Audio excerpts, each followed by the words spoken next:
Au nom de Jésus. Mais vous savez, Dieu m'a appris ça. Un pasteur doit prier pour que ses fidèles soient bénis. Si un pasteur ne veut pas que ses fidèles soient bénis, il n'a rien compris. Moi, je gêne et je prie pour que tu sois riche.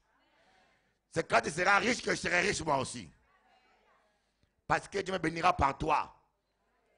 Amen. Voyons voir, Ésaïe 52, verset 13.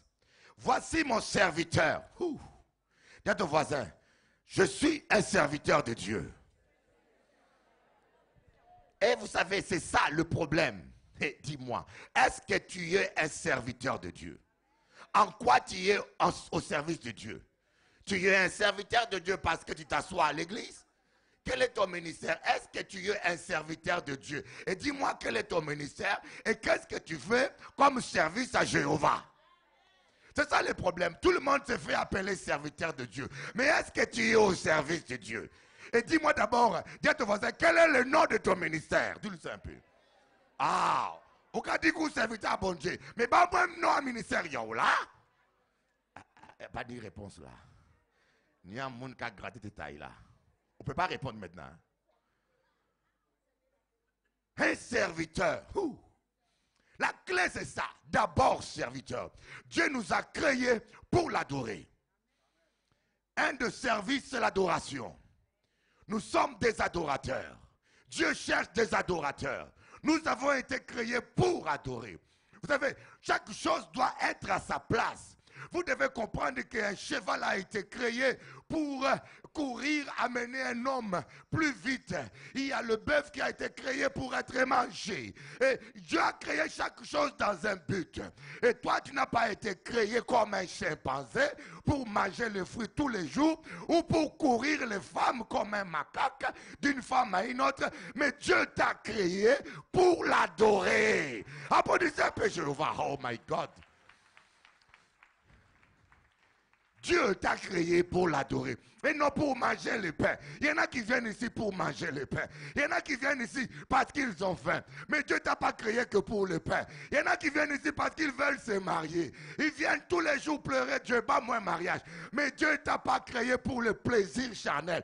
Dieu t'a créé pour l'adorer. Dieu t'a créé pour un travail noble, pour le travail le plus beau, l'adoration. Adorer son Créateur doit être le but de ta vie. Voici mon serviteur. Oh my God. Et quand je lis ça, j'ai mal à la tête. Je dis, Seigneur, c'est vrai. Il est temps que la médiocrité s'arrête dans nos vies. Voici mon serviteur. Dis un peu ça. Voici mon serviteur. Première bénédiction. Il prospérera. Je ne sais pas dans le verset qu'est-ce qu'on dit. Chez moi, on dit il prospérera. Mais je ne sais pas comment il y a des prédicateurs aujourd'hui qui sont contre la prospérité. Je ne le comprends pas. Et si quelqu'un ne veut pas prospérer, qui me donne un chèque à blanc et qui lâche l'argent. Tout le monde a cherché l'argent. N'est-ce pas? Mais l'argent ne doit pas être notre premier but. Nous devons chercher d'abord Dieu. Dieu n'a jamais dit de ne pas chercher l'argent. Donnez-moi un seul verset. Dieu a dit, cherchez premièrement le royaume des cieux. Deuxièmement, le mariage. Ou deuxièmement, l'argent. Dieu n'est pas contre ça. Il n'a pas créé l'or pour des bœufs ou des cabris. Alléluia. Les amens ont baissé. Hein? Voici mon serviteur, il prospérera. Il montera. Oh my God. Il se lèvera. Il s'élèvera très haut. Est-ce que tu es élevé très haut? Dieu veut t'élever très haut. Dans la richesse, dans la gloire, dans la santé, dans la beauté. Quelqu'un qui est très haut, on le remarque toujours. Quelqu'un qui est élevé très haut, on le respecte. Vous savez, la Bible dit que la sagesse du pauvre est méprisée. Et tant que tu es fauché là et coincé, malheureux, tu vas diriger, il t'aime, on dirait, mais madame qui a déprimé, déprimé, malheureux, il mon religion. Mais si on te voit en Mercedes, tu es béni, Dieu t'a tout donné. Tu dis, écoutez, Dieu est bon, Jésus t'aime aussi. Il va dire, Et ce monsieur-là n'a pas faim, hein? Comme je l'ai vu là, et non, c'est vrai qu'il a quelque chose qu'il a vécu. Applaudissez un peu Jéhovah, alléluia. C'est pour cela que quand vous avez les enfants, éduquez-les, dites-leur mon enfant, sois le plus intelligent, sois le meilleur, fais tout pour réussir, être la tête, et puis ça va glorifier ton Dieu. Tu vas servir ton Dieu comme ça. Mettez l'ambition saine dans vos enfants. Amen. Vous avez des enfants, vous voyez qu'ils sont ambitieux, ils veulent réussir, parce qu'à la maison, il y a un travail. Mais il y a des enfants dans la maison, vous voyez sa tête, vous voyez que son père aussi est comme ça. Alléluia. Et quand je lis ça, je dis, Seigneur, non, ta parole est vérité. Je veux vivre cela dans ma vie. Tu ne nous as pas appelés à commencer le mois avec un air émis, un grand sourire. Et dès que nous sommes au 15 février, mars, tout l'argent est parti. Ou fauché, ils ont commencé à lier l'esprit de vol. Satan, tu as volé mon argent, ramène-le. Ce n'est pas Satan, mon ami. Ce n'est pas Satan. Tu dois te révolter contre la médiocrité et arranger ta vie pour vivre ta destinée. On avait vu ça. Pour vivre la transfiguration, il faut vivre la transformation. La transfiguration, c'est un état spirituel où et ce qui est à l'intérieur de toi devient concrètement visible pour le monde. On dit que le royaume des cieux est en moi.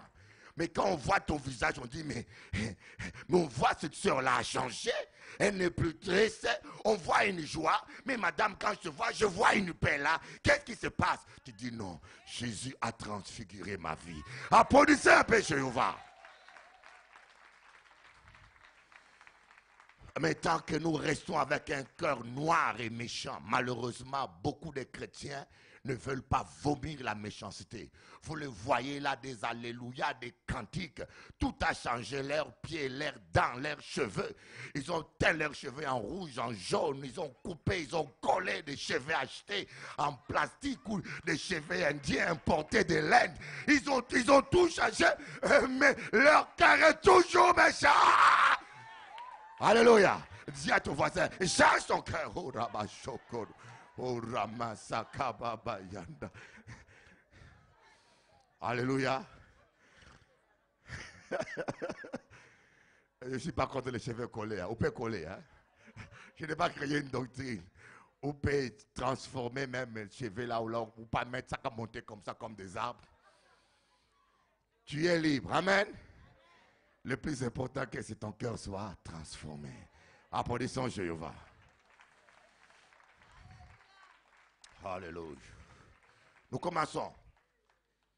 Les 7 dimensions de la louange. Première dimension, la dimension charnelle. Quand je parle de la dimension charnelle, je parle de la dimension où, je ne parle pas de la dimension du péché, parce que le péché annule la louange. Je parle de la dimension où tu dépends encore de tes 5 sens. La dimension où tu veux prier Dieu, mais ton âme domine encore ton esprit. Et je ne sais pas si cela ne vous est jamais arrivé. Mais moi, cela m'est déjà arrivé plusieurs fois. Malgré que j'ai vécu des expériences extraordinaires avec Dieu, mais il y a toujours des mauvais jours dans la vie. C'est la raison pour laquelle l'apôtre Paul dit dans Éphésiens, prenez toutes les armes de Dieu afin de résister aux mauvais jours. Il y a des mauvais jours où tu te réveilles ou fâché, personne t'a insulté, personne t'a embêté. D'ailleurs, madame a déjà pris la fuite ou monsieur a déjà pris la fuite. Il t'a abandonné parce que ton Jésus l'embête. Mais tu te réveilles, tu sens que ça ne va pas. Tu sens que ton âme est triste. Parce que vous savez, dans l'homme, il y a l'esprit et l'âme. Et les deux, ils sont toujours au combat. Des fois, l'âme veut dominer l'esprit. Des fois, l'esprit veut dominer l'âme. Mais quand l'âme domine l'esprit, ça fait de vous quelqu'un de versatile. Quelqu'un qui change. Ah, je ne me sens pas bien aujourd'hui, je ne vais pas à l'église. Ah, je ne sens pas l'onction dans l'église, je change d'église. Oh my God. Ça fait de vous quelqu'un d'instable continuellement. Parce que votre âme ne sera jamais stable tout le temps. Mais votre esprit, si elle s'appuie sur la parole de Dieu et elle domine votre âme, vous aurez toujours la bonne humeur. Applaudissons Jésus-Christ. Alléluia. Mais le problème se pose, mes frères, des fois. Et tu es là, tu te réveilles, tu commences à penser à ta vie, tu commences à penser à ton passé, tu commences à penser aux voitures que tu avais, tu commences des fois à penser à ce que tu faisais dans le passé, ou tu penses à ton ex. Ah, il sonne là. Quand je dis ex, il a arrêté. Amen. Et vous, ça ne vous arrive pas, n'est-ce pas? Mais moi, des fois, ça m'arrive. Où je pense, mon âme veut me ramener dans le passé. Ah, j'aurais dû faire ça. Et si j'étais sage, j'aurais pu éviter ça. Mais ce qui est fait est fait. Et ce qui est passé est passé. Tu ne pourras plus changer le passé. Mais tu peux par contre changer le présent.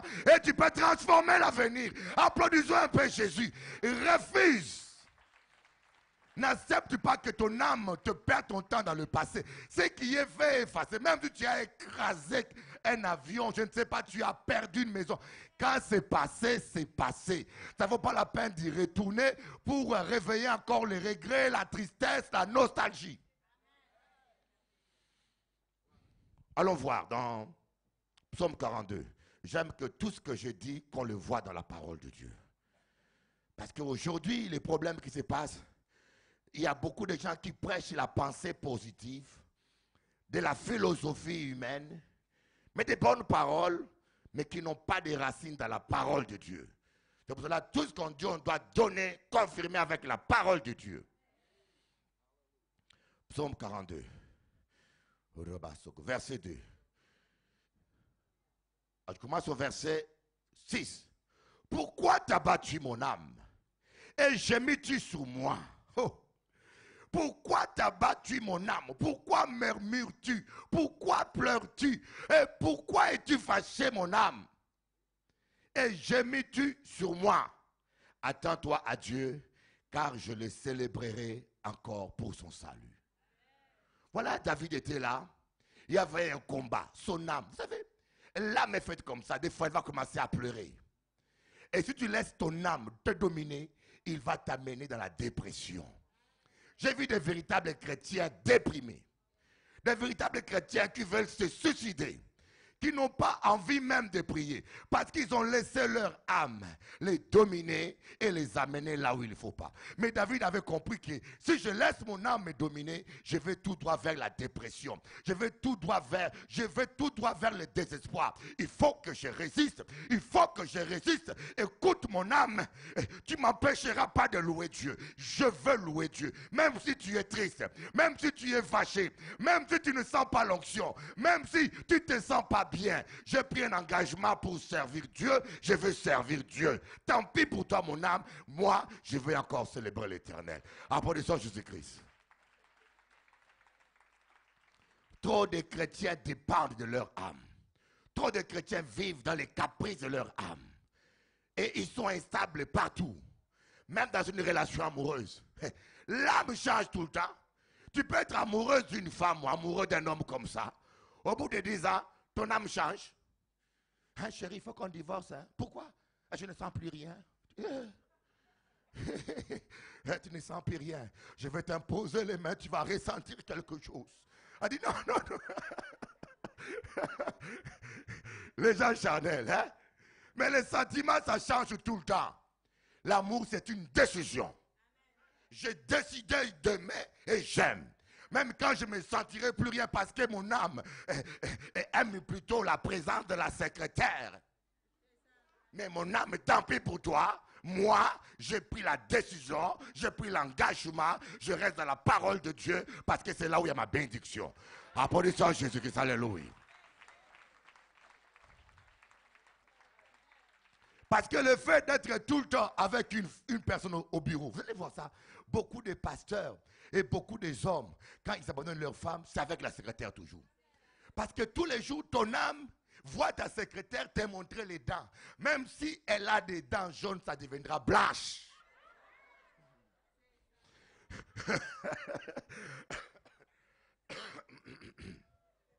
Alléluia. Et puis il y a le secrétaire qui achète des dents dorées. Ça éclaire ton bureau. Et t'habitues à ça. Tu seras étonné, tu es amoureuse de quelqu'un qui n'a pas de dents. Ah. Et ta femme en a 24. C'est 24, hein? 32. Ah bon? Oh my God. Donc, il y a un moment donné, je vous dis, nous tous, même des fois, quand tu veux prier le matin, soyez sincères. Il y a des jours où tu n'as pas envie de te réveiller pour prier. Le matin arrive, tu dis, ah, j'en ai assez. Et la pauvre montre qui sonne au cabas coup de pied. Tu ne veux pas. Parce que ton âme ne veut pas. Ton âme a envie de dormir. Ou ton âme est fatiguée de craquants. On attend des histoires, on voit des films. Il y a tellement de choses négatives autour de nous. Vous allez voir, comme un pasteur a dit, quand les gens viennent à l'église, ce n'est pas pour qu'on le mette des bâtons sur la tête. Parce que dans le monde, il y a toujours ça. Alors quand ils viennent à l'église, ils veulent avoir un peu d'encouragement. Voir remettre quelqu'un qui lui dit, tu es beau, tu es bien, tu réussiras. Parce que dans le monde, tu trouveras toujours des gens qui vont douter de toi ou chercher à te diminuer. Parce que les gens pensent que quand ils te rabaissent, ils montent. Mais quand tu mets le pied sur quelqu'un pour les rabaisser, s'il descend, vous descendez tous les deux. Et David a compris ça, il a dit non. Et vous savez, quand on commence, des fois, moi je me réveillais des fois, je n'ai pas envie de prier. Je n'ai pas envie de louer Dieu. Ce jour-là, je me réveille comme ça.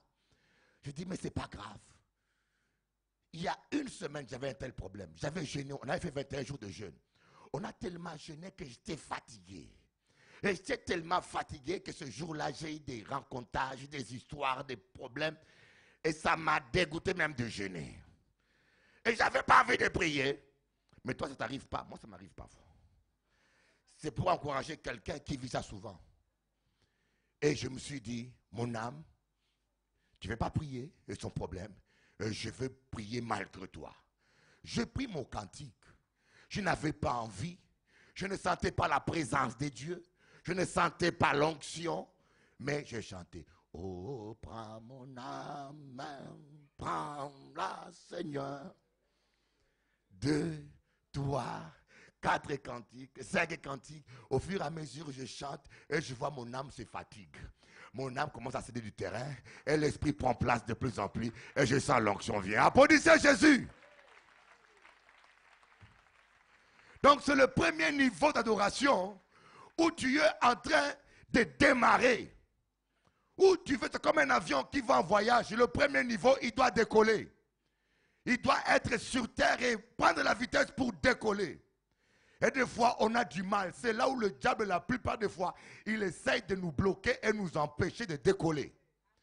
Quand tu t'appelles à servir Dieu là, il va utiliser des histoires, pas dehors, mais des chrétiens là qui vont utiliser leur bouche.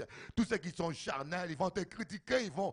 Et puis, ton meilleur ami, s'il a les démons, il fera les rapportages. Et tu sais, un tel a dit que Dieu mange. Tout ce qu'on dit de mal, il va te l'apporter. Mais si on dit quelque chose de bien, il ne va rien dire. On dit, ah, André Condera est gentil. Oh, il a oublié ça. Mais André Condera, il est fier. Ah, on a dit que tu es fier. Et toi, tu vas penser que tout le monde te hait. Et c'est ça le diable. Il veut influencer ton âme, rendre ton âme négative et pour t'empêcher de louer Dieu. Voilà, David s'est fâché contre son âme. Mon âme, moi je ne t'obéis plus. Quand il fallait zouker dans le monde, tu zoukais avec la femme d'autrui, tu aimais frotter dessus. Maintenant, pour louer Dieu ou fatigué, je vais lever. Je vais danser pour Jésus. Applaudissez le Seigneur Jésus. Alléluia. Merci Seigneur. Le deuxième niveau de la louange, C'est la louange dans le Shekinah, dans la présence de Dieu. Et c'est comme le souverain sacrificateur qui déchire le voile, le lieu saint. Il rentre dans le lieu saint des saints. C'est le deuxième niveau où tu dépasses ton âme. Tu arrives à voir la victoire sur ton âme. Tu ne l'obéis plus. S'il dit dors, tu dis je ne dormirai pas, je vais louer. S'il est attristé parce que ton ex-maîtresse a écrit un courrier et t'a rappelé les factures, il dit mon âme, sois triste, mais moi, je louerai l'Éternel. Voilà pourquoi David a dit, je louerai l'Éternel. Mon âme bénit l'Éternel et n'oublie aucun de ses bienfaits. Le deuxième niveau, c'est que maintenant, ton esprit domine ton âme. Et vous voyez des gens qui sont habituellement à ce niveau d'adoration, ce sont des gens qui ne sont plus charnels. On peut l'insulter ou le critiquer, ça n'empêche pas de jouer son guitare pour son Dieu. Il peut attendre qu'un tel a dit ça, a fait ça, ça n'empêche pas de prêcher l'évangile. Ça devient un chrétien stable parce qu'il a dominé son âme dans l'adoration et dans la vie de chaque jour. Cela se manifeste aussi par l'onction qu'il a. Applaudissons Jésus-Christ. Alléluia. Mais au niveau terrestre, à ce niveau-là, ton esprit à toi loue le Seigneur. C'est toi qui loues le Seigneur. Tu as dominé ton âme, c'est toi qui loues le Seigneur. Mais dans le lieu saint des saints, après il n'y a plus d'autres démarches à faire. Quand tu arrives dans le lieu saint des saints, dans le temple de Moïse, il n'y a plus rien. Humainement, il n'y a plus, tu ne peux plus aller plus loin que ça. Mais c'est à cela que Dieu t'aide à rentrer au troisième niveau. Le Saint-Esprit maintenant pas le relève. Là où tu ne peux plus avancer, l'Esprit vient te saisir. L'Esprit vient te saisir et pour t'amener dans une adoration plus excellente. Voilà pourquoi l'apôtre Paul dit, l'Esprit vient en faveur de notre esprit par des soupirs inexprimables parce que parfois on ne sait pas ce qu'il faut demander. Et c'est là que vous voyez des gens qui prient. Il y a un moment donné, ils commencent à chanter en langue. Ils chantent en langue parce que l'Esprit veut prendre le relève. Parce que le Saint-Esprit veut l'amener plus haut. Mais avec la force humaine, il ne peut plus aller là. Alors là, le Saint-Esprit vient te tenir pour t'amener dans une plus grande dimension. Et quand vous arrivez au troisième niveau, je vais vous expliquer des choses qui vont commencer à se passer. Vous allez comprendre que l'adoration est vitale. Rien ne dépasse l'adoration. Tu peux prier et manquer de paroles. Mais adorer, il ne manquera jamais de paroles. Tu peux demander 1 heure, mais il y a un temps où tu n'auras plus quoi demander. Mais louer Dieu, adorer Dieu, tu peux le faire 24 heures sur 24 heures. Il y aura toujours un cantique à chanter. Il y aura toujours une raison pour laquelle il faut le louer. Applaudissons Jésus-Christ.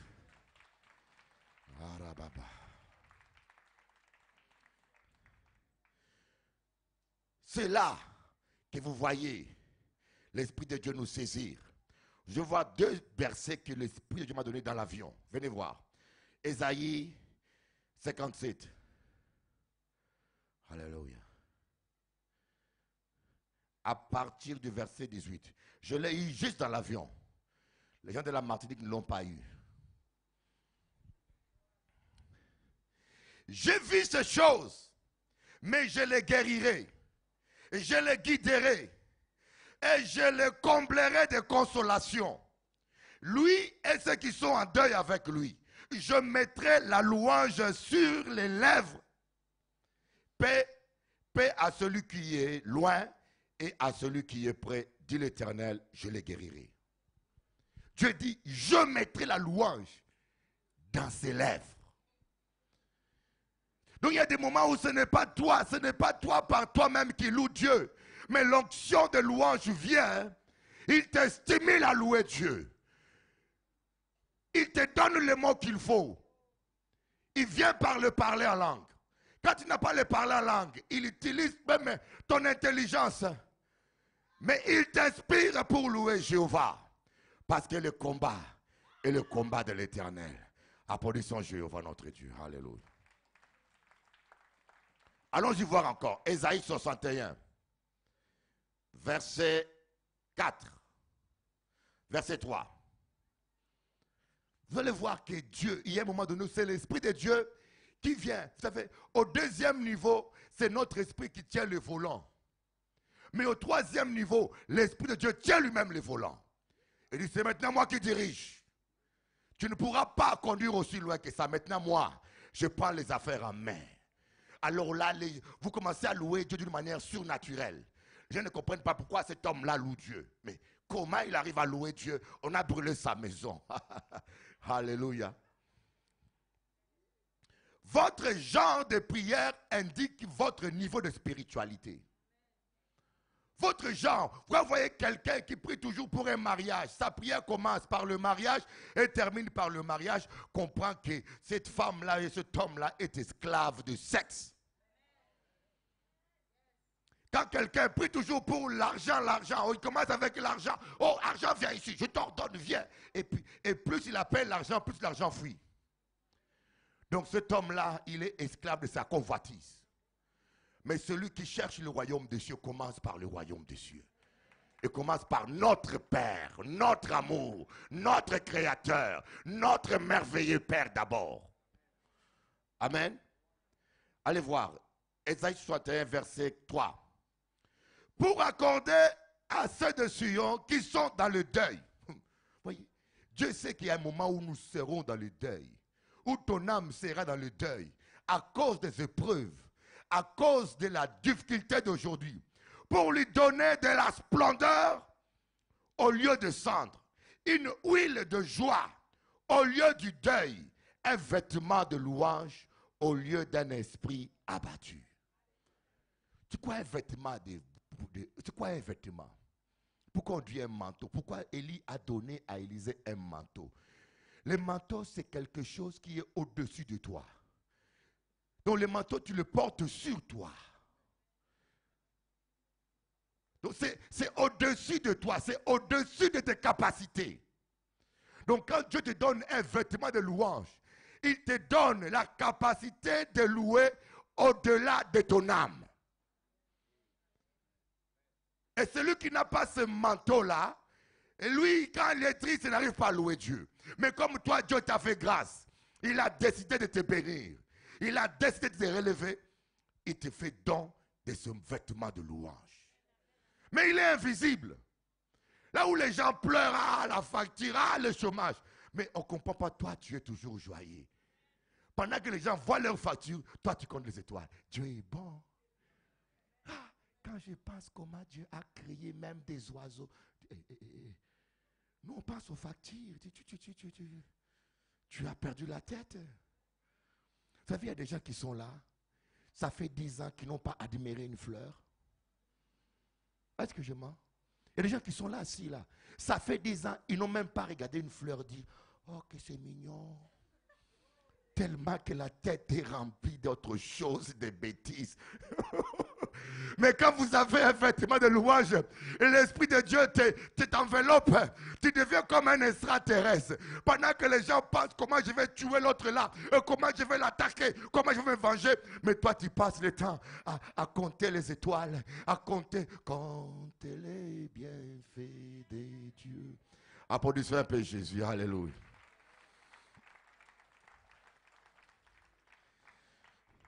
Une huile de joie.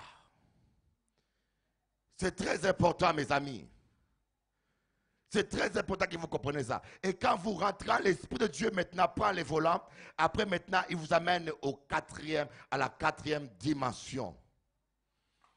La quatrième dimension, vous louez Dieu avec un cœur reconnaissant.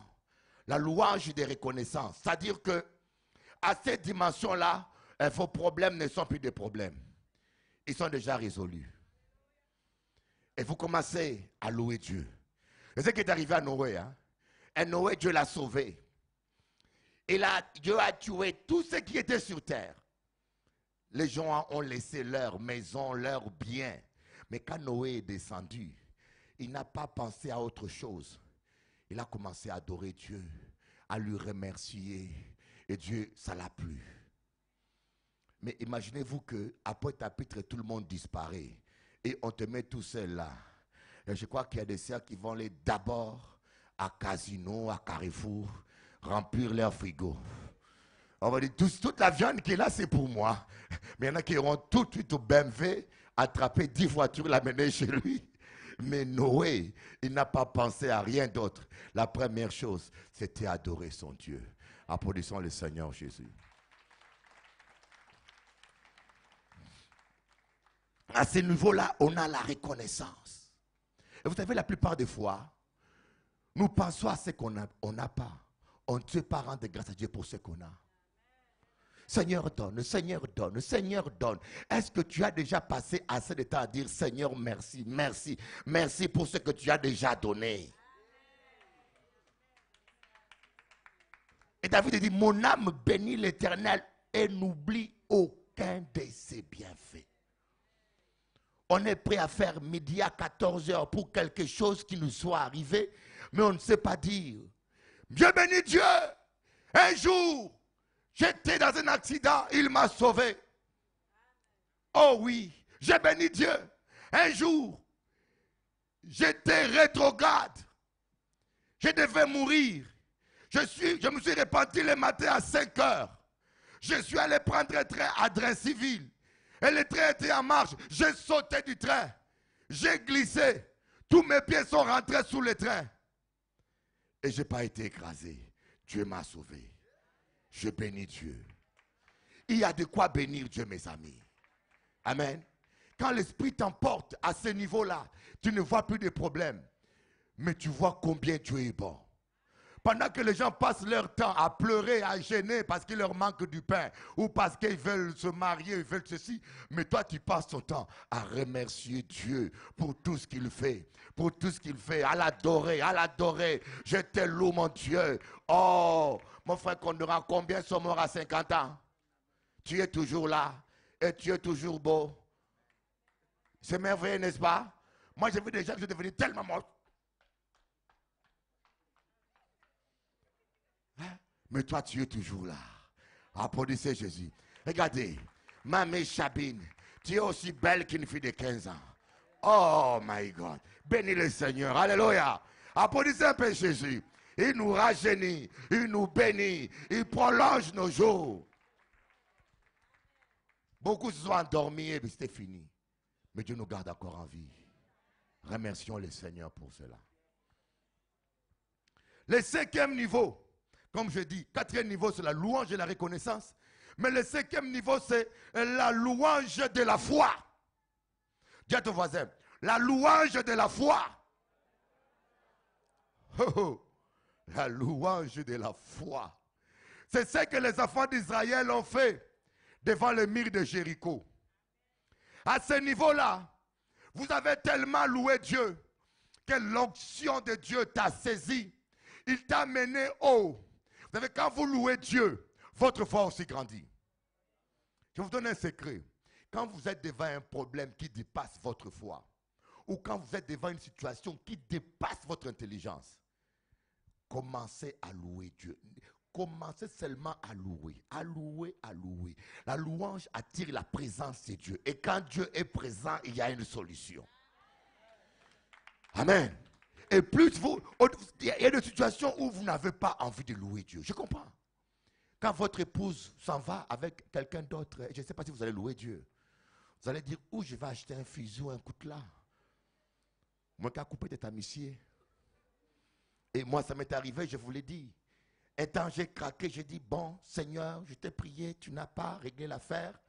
Je suis un homme, je vais régler étant qu'homme. Saint-Esprit, attends-moi dans ma chambre. Ah oui, j'avais craqué. Et je suis allé voir à Saint-Domingue, je suis allé voir un détective. Je dis, je veux un détective. Il dit, pourquoi? Je veux savoir qui monsieur là. Combien? 1000 euros. J'ai donné 1000 euros. Là-bas, c'est beaucoup. Je vais seulement savoir son nom. Et là, on va se consoler. On va se mesurer tant qu'homme. Mais Dieu est bon. Dieu a fait que le détective a pris l'argent. Il est allé dans la discothèque, danser avec, manger avec. Et il ne m'a rien donné. Moi, j'attendais, je disais, oh, Chandara, baba. Dieu m'a sauvé. Amen. Béni soit le Seigneur. Les gens qui t'ont volé t'ont rendu service parfois. Amen. Mais là, devant Jéricho, ils ont commencé à louer Dieu. Ils n'ont pas loué Dieu pour louer Dieu. Vous savez, des fois, nous, on a un problème. On commence à louer Dieu. Non. Il faut laisser le Saint-Esprit t'amener à ce niveau-là. Parce que tu peux être incrédule et tu loues parce qu'il faut louer, mais tu loues dans l'incrédulité. Mais lorsque tu es en communion avec le Saint-Esprit, tu es rempli du Saint-Esprit et que le Saint-Esprit voit que tu es devant le mur de Jéricho. Vous savez, chaque fois qu'ils faisaient un tour, leur foi augmentait. Deuxième tour, la foi augmentait. Troisième tour, la foi augmentait. Septième tour. Septième jour, la foi est devenue assez haut, plus haute que le mirail. Et quand ils ont lancé des cris d'acclamation, le miracle était là. Il faut attendre les moments propices pour lancer un cri. Il ne faut pas être, tu vois quelqu'un qui est possédé, tu ne sais pas qu'on l'entend. Au nom de Jésus, non. L'apôtre Paul, il a marché longtemps pendant que cette femme-là qui avait l'esprit de Python l'embêtait toujours. Mais il y a un moment donné, il a senti l'onction, il a senti que maintenant, l'onction l'a saisi. Il a dit, esprit mauvais sort. À l'instant, il était sorti. Arrêtons d'agir dans la chair, dans les choses de Dieu. Laissons le Saint-Esprit nous conduire. Applaudissez Jésus, alléluia. Paul et Silas, vous voyez, est-ce que c'est naturel? Un homme qui a été chicoté, 40 chicotes moins 1. Je ne sais pas si vous savez qu'est-ce que c'est que les chicotes. Un enfant est mort ici, avec le jeu de carnaval, un bout de métal est rentré dans son œil, il est mort. Mais imaginez-vous qu'au temps de l'apôtre Paul, c'est ces chicotes-là que les gens recevaient sur le dos. Hein. Ça prenait le bout de chair. Mais quand vous donnez 40, si l'onction n'était pas sur toi, tu ne peux pas louer Dieu. Tu vas dire, Seigneur, qu'est-ce que je fais, Seigneur? Frappe-le! Mais l'apôtre Paul est rentré. Il y avait un vêtement, une onction spéciale qui l'a amené à louer, à adorer Dieu, à adorer Dieu. Une louange de foi. La louange de foi, c'est que tu loues avant que la solution soit. Par la foi, tu le vois. Quand la facture vient et tu vois en vision un chèque aussi qui vient. Vous voyez pourquoi Jésus, quand on l'a dit, Lazare est malade, Jésus a dit non. Jésus ne s'est pas précipité parce c'était un homme qui adorait Dieu à un certain niveau. Vous savez, quand vous atteignez un niveau de louange, d'adoration dans votre vie, que vous pratiquez continuellement, cela aussi va relever votre niveau de foi. Donc l'homme charnel, et voyez que Lazare est malade, il précipite-toi Jésus, change ses programmes, courons vite avant qu'il ne meure. Mais Jésus, lui, il était à un niveau où il voyait Lazare malade, il voyait qu'il va dormir et il voyait déjà qu'il va ressusciter. Il dit non, non, non, c'est pour la gloire de Dieu. Applaudissons Jésus-Christ, alléluia. Le problème qui nous arrive, c'est que nous manquons de dimension spirituelle. Voyez, Dieu libère Moïse. Il les amène au bord de la mer. Dieu n'a pas dit à Moïse, sur ce chemin, vous allez rencontrer la mer Rouge. Il lui a rien dit. Il a dit, Moïse, prends le chemin, continue. Moïse va, oh, on est libéré, on va arriver. Ils arrivent comme ça, la mer est rouge. Où trouver les bois pour faire le bateau? Dieu nous a coincés. Est-ce que c'est le diable qui nous a menti? Vous savez, quand vous marchez avec Dieu, il est temps que vous décollez. Vous arrêtez de marcher dans la chair, que vous menez une vie de louange à une autre dimension. Parce qu'avec Dieu, il y aura toujours des surprises, des choses bizarres qui vont vous arriver. Seulement quand tu es connecté avec Dieu à un certain niveau, que tu peux tenir ferme, garder ta joie et louer le Seigneur. Mais quand tu es à un niveau charnel, tu vas dire, mais comment tu as fait ça? Je ne comprends pas. Mais Dieu avait décidé. Il fallait que Pharaon vienne. Et c'est Dieu qui a libéré Moïse, a donné à Pharaon des chevaux, lui a montré le chemin et a laissé Pharaon le poursuivre. Parce que Dieu avait décidé, il fallait que Pharaon meure parce qu'il avait défié le Tout-Puissant. Vous savez, des fois vous êtes en difficulté. Écoute-moi. Des fois vous êtes en difficulté, vous êtes coincé. C'est parce que Dieu a décidé de se glorifier dans ta vie. Applaudissons Jésus, alléluia. Applaudissez fort. Comment y aura-t-il de résurrection s'il n'y a pas de mort? Comment y aura-t-il de guérison s'il n'y a pas de malades? Comment y aura-t-il de solutions s'il n'y a pas de problèmes? Il y a des problèmes que Dieu permet pour se glorifier, manifester sa puissance. Mais des fois, nous voyons toujours les sorciers, le cousin là. Arrêtez de voir le diable partout. Il est temps que vous réglez votre vie. Quand ta vie n'est pas en règle, hein, quand on te tire une balle, paf, tu ne sais pas si c'est le démon qui est derrière, ou c'est le sorcier qui est derrière, ou c'est Dieu qui veut se glorifier. Mais quand ta vie est en règle, par exemple, moi là, je suis là debout. S'il y a un homme qui est saint sur terre, c'est moi. Moi, je vous l'ai dit. Si on dit qu'il y a un seul homme, c'est moi. Et peut-être toi, je ne sais pas si il faut savoir où tu en es avec Dieu. Je ne dis pas que je commets jamais le péché. Hein? Mais je dis que chaque fois qu'il m'arrive de dévier, à l'instant même, je me réconcilie avec Dieu. Mais je dis, si nous péchons, le sang de Christ nous purifie. Et je vous dis que là où je suis, je n'ai rancune contre personne, jalousie contre personne, j'envie personne, je hais personne. Mon cœur, je le garde pur. Je suis prêt pour l'enlèvement.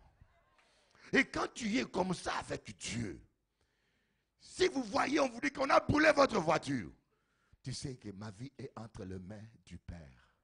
Mes destinées sont entre les mains du Père. Si Dieu a permis qu'un voyou brûle ma voiture, c'est que la voiture là devait être brûlée pour mon bien. Applaudissons Jésus-Christ, le roi des rois. Voilà pourquoi on dit, rendez grâce à Dieu en toutes choses. Dis à ton voisin, rends grâce à Dieu en toutes choses. Le 5e niveau, on loue Dieu. La louange de la foi.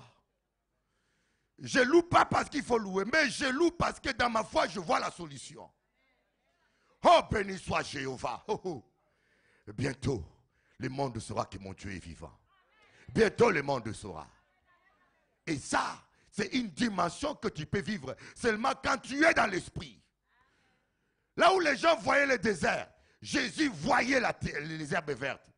Quand vous lisez l'histoire de la multiplication du pain, on dit que les disciples étaient dans le désert.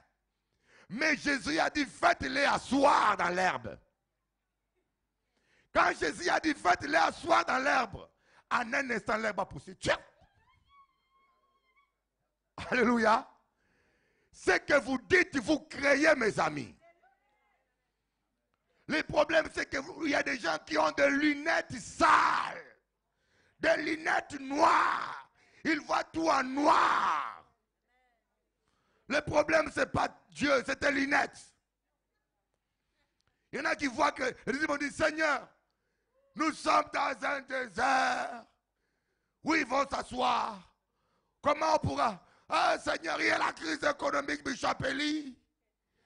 Ah, les gens sont devenus, comme certains pasteurs me disent, les blancs sont incrédules. Je dis, voilà pourquoi dans vos églises, il n'y a même pas un seul blanc. Dans les églises africaines là-bas à Paris, vous allez voir 5000 personnes, des Tintins blancs là qui sont là. Comme des accidentés qui sont tombés d'un parachute. Et quand tu parles avec les pasteurs, ils te disent, ah, mais Chapelet, tu ne sais pas, tu veux gagner Paris. Les blancs sont des incrédules. Mais ta bouche les rend incrédules. C'est ta bouche qui les rend incrédules. C'est ta bouche qui les maudit.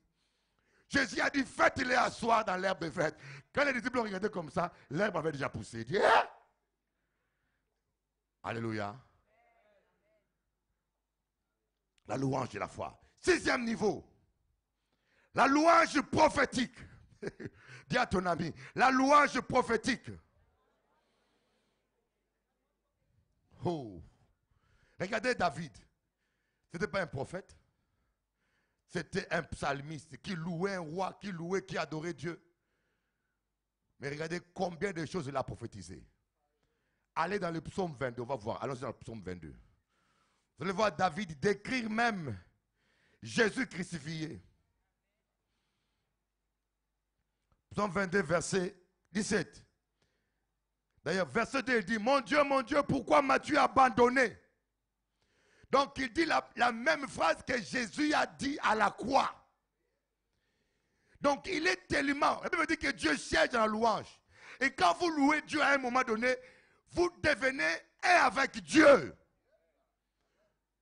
Et ce que Dieu sent, vous le sentez. Ce que Dieu voit, vous le voyez. Ce que Dieu fait, vous le voyez. Aïe.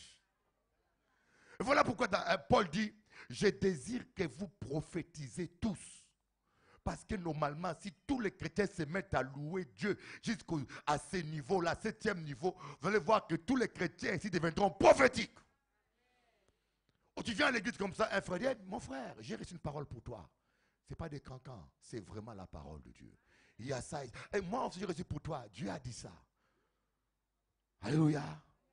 On n'aura plus besoin de ce gourou prophète d'aujourd'hui qui ne prédisent rien, qui ne voient rien. Il y a tellement de charlatans, des gens qui ne voient rien, des Ivoiriens qui ne voient rien. Nous avons une Ivoirienne qui voit quelque chose ici. Applaudissez Jésus-Christ, alléluia. On a une Ivoirienne. Lève-toi ma soeur, va te voir, va te voir. Elle est habillée à l'Ivoirienne. Applaudissez Jésus pour l'Ivoirienne, alléluia. Elle voit, attention, elle voit tout. Hein. Des prophètes qui ne voient rien. Tu viens, tu as un problème, il te regarde comme ça, il ne voit rien. Il va mentir. Une soeur là est venue à Paris. Elle va être délivrée. Elle va voir un pasteur, soi-disant prophète. Il lui dit, c'est ta famille qui te fait ça. Charlatan. Et puis la dame vient me dire, Bishop Eli, un pasteur m'a dit, c'est ma famille qui le fait. Je dis, bon, un pasteur t'a dit ça. Et puis après, il a fait quoi? Il n'a rien fait. Il n'a pas pu chasser les démons. Vous croyez que Dieu est bavard comme ça? Si Dieu te dit qui t'a fait ça, c'est pour te délivrer tout de suite. Et Dieu va dire, écoutez, ce que tu vis là, c'est ton arrière-grand-père qui t'a fait ça. Mais les démons restent toujours là. Mais non. Ce sont des charlatans. La louange prophétique. Vous voyez, allons-y, psaume 22, à partir du verset 17. Car des chiens m'entourent. Une bande de céréales rôde autour de moi. Ils ont percé mes mains et mes pieds. David n'avait pas les mains percées ni les pieds. Mais il voyait déjà la souffrance du Christ. Je compte tous mes os. Eux, ils observent, ils arrêtent leur regard sur moi. Ils se partagent mes vêtements. Ils tirent au sort ma tunique. Donc David va jusqu'à décrire comment les soldats ont tiré. Il n'était pas un prophète spécialement, mais il avait l'onction prophétique. Il y a un moment donné, quand vous louez Dieu, mes amis, la louange, vous arrivez jusqu'à cette dimension-là. Vous voyez, vous n'aurez pas besoin d'un titre de prophète. Les gens aujourd'hui aiment trop les titres. Mais l'onction lui-même fait le travail. Ne cherchez pas à savoir pourquoi ça. Mettez-vous seulement à louer Dieu. La vie est simple. Quand ça ne va pas, dis-toi, je vais louer Dieu.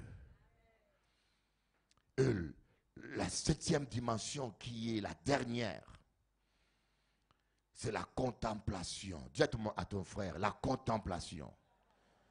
Psaume 27, verset 4. Grandissons mes amis, ne restons pas terre à terre. Ne restons pas comme des mendiants qui veulent toujours du pain. Seigneur, bats-moi pain à moi, bon Dieu. Psaume 27, verset 4. Je demande à l'Éternel une chose que je recherche ardemment, habiter toute ma vie dans la maison de l'Éternel pour contempler la magnificence de l'Éternel et pour admirer son temple. Vous savez, quelqu'un ne peut pas prier comme ça sincèrement sans avoir crucifié la chair. Salomon, lorsqu'il a vu Dieu en songe, il a demandé quoi? La sagesse. C'est là plu à Dieu. Mais pensez-vous que c'est la meilleure chose à demander? Non, non. Cela plu à Dieu, mais il avait mis à demander. Moi, j'aurais demandé, Seigneur, que je reste toujours en communion avec toi toute ma vie. Même quand tu serais dans le péché viendra pour te faire tomber, Dieu va se rappeler de ta prière. Mais Salomon a la sagesse, mais les femmes l'ont égaré. Ici, David avait compris, il était arrivé au 7e niveau où il cherchait la présence de Dieu.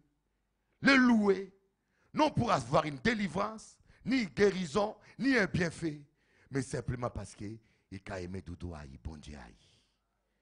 Et qu'il a contemplé bon Dieu. Mais quand on vous dit que Jésus a prié toute la nuit, écoutez-moi bien. Un jour, je dis, mais Seigneur, dans le jardin de Gethsémani, on dit que Jésus a veillé toute la nuit. Il a prié toute la nuit. Mais on nous dit seulement 3 phrases qu'il a fait.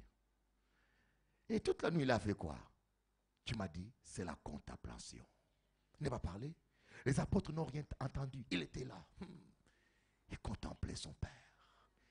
Il adorait, il louait la contemplation.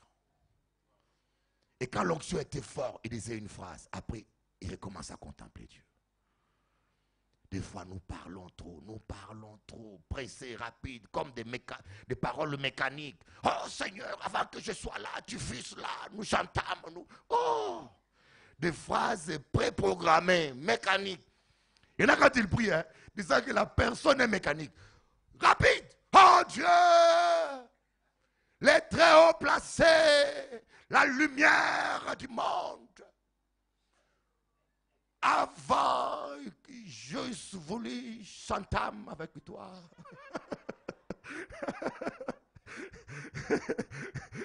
J'avais un frère dans le groupe de prière. J'avais encore 8 ans. Imaginez-vous combien d'années c'est. Ce frère-là, quand il priait, tout le monde le connaissait. Seigneur, oh le doux, le merveilleux. C'est vrai, là, quand tu priais, tout le monde savait. Ta voix peut être douce. Mais c'est mieux encore que ton cœur soit doux. Applaudissons Jésus-Christ, alléluia. Ça, c'est de la religiosité, de l'hypocrisie. Il y a des gens, j'ai déjà observé, dehors là, ils marchent comme ça. Dès qu'il arrive à la porte, il change la démarche.